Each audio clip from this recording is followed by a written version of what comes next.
Hey y'all, it's May the 3rd, 2017, and if you've been keeping up, the question is this. To a Matthew Reed, the biological father of Kaitlyn Nicole, the question is this. Why, sir, did you not fight tooth and nail, physically, legally, all sort of ways in order to be in your daughter's life? How come you didn't take those measures? Because we know those measures can be taken. Why did you not do that? Is the question. It's probably going to be the next question posed to a Mr. Matthew Reed. Alright, and I'm going to let him answer for himself. I'm not going to take his words. He's going to answer for himself. But just before that happens, I want to let y'all know that I feel like I got a pretty decent grasp on who is Matthew Reed at this point. So I'm going to have to let you know, more than likely, roundabout what his answer is going to be. You see, a lot of people, they overcomplicate things, and you can keep things quite simple. To be very simple as far as a parent, if you're a parent and you care about your child, you should be in your child's life. There should be nothing in the way that we're finding that there's many things in the way of that these days. But I want to point something out. That's not being adhered to these days. People are taking matters into their own legal hands and doing whatever else with children. It's just not being adhered to. There's a universal law. Because a child will develop more better with his parents around, with her parents around. Alright, but I want to explain something else. Alright, I have a sneaking suspicion it's because of the God that Matthew Reed believes in. Now, you'll note that if you hear the interview, the original interview, Celeste Whoknows, Matthew Reed, you're going to note that he does bring up Job, just from out of the Bible. You also notice he doesn't bring up the Quran or anything else, his Torah or whatever else. He brings Job up out of the Bible. So it's pretty safe to assume that he's on that Jesus train. Or at least he purports to be. You never know until you really know somebody. Alright, so that all being said, you got to understand there's a nature to God. Alright, and I'm going somewhere with this. The nature of God is that he does not chase you. There's no reason to, because he'll always be there for you. Standing, waiting, looking at you, waiting for you to come to him. That's the nature of God. Alright, and in short, you have to understand that a grown man is a representative of God. Alright, he's actually the closest representative you're going to find on earth. So in that very same sense, you should come to him. That's just what it is. You should want to come to him. And the thing is, children naturally, through their own survival instincts, naturally want to come to him. And the thing is, it goes the exact same for the mother. The mother is also very significant. A child's going to want to be around their mother significantly. Alright, so that's not being adhered to. The thing is, you could fight legally through our system, which is so amazingly backwards. You could fight till you're blue in the face and maybe not come up with anything as far as legally. You can go to the house and traumatize everybody and start fighting people with fists and kidnap your daughter.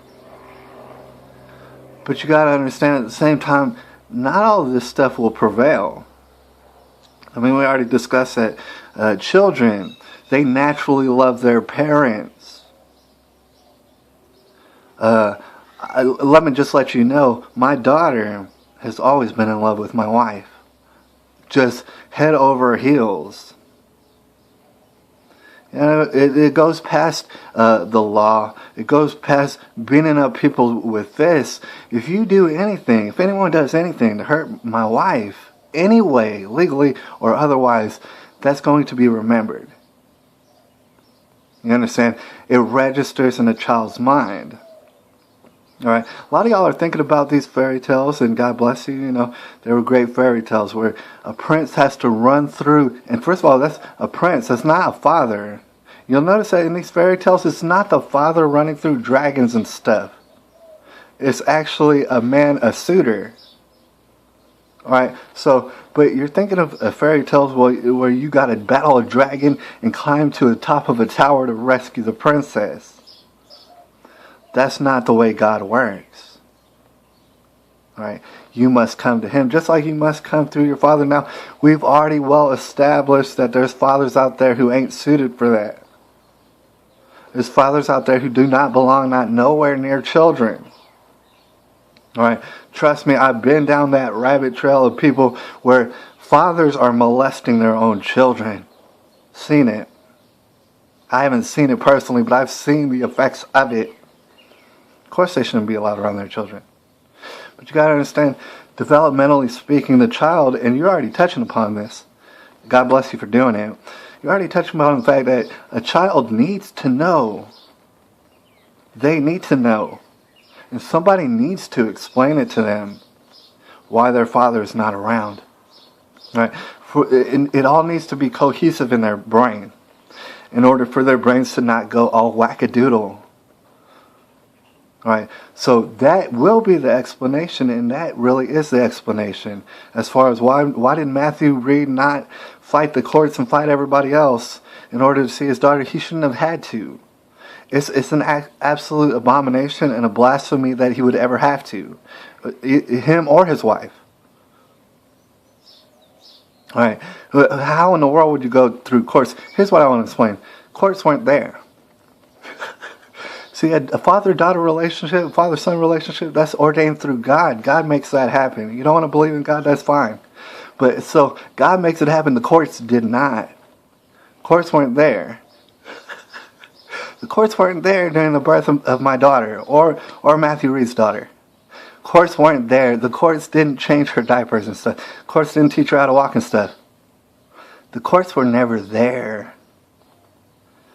And yet, and still, a lot of people out here, they're going to want grown men to go through the courts that were never there. And ask them permission. Somehow, make it legally. Put it on a piece of paper that, oh, I'm allowed to see my child. All right? That's what I mean when I say that the system, you can't even tweak it. There is no tweaking it. You just burn it. You burn it to the ground. And you start a new system. You know what I'm saying? And little by little, we're all inching towards that. It doesn't matter your denomination or nothing. We're all leaning towards the fact that this child support serves nobody. Especially children. And a lot of children are in dangerous ways. And I had to let you know this is the age of information. All right? Just to end this video, I'm going to let everybody know. I haven't seen my daughter for like 2.5 years. Something like that. People are going to be saying the same exact thing to me that they're saying to Matthew Reed. Not only that, I saw it coming because I've seen it before. They're going to be saying, why did you not fight tooth and nail? Well, you know what? I believe in God, that's why. All right? And my God does not act that way.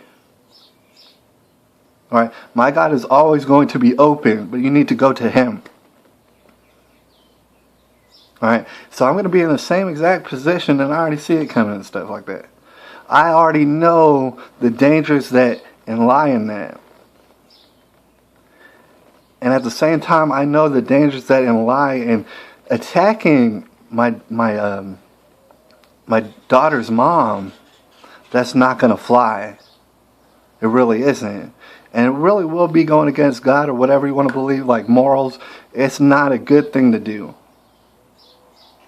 All right? And none of this would actually even be a consideration if there weren't laws in place to make sure that this became a situation, which is obvious to everybody. Everybody's figuring it out. It is a tribulation, but everybody's getting to the bottom of it, and it's ridiculous. All right. So I'll holler at y'all later. It's it's May the 3rd, 2017.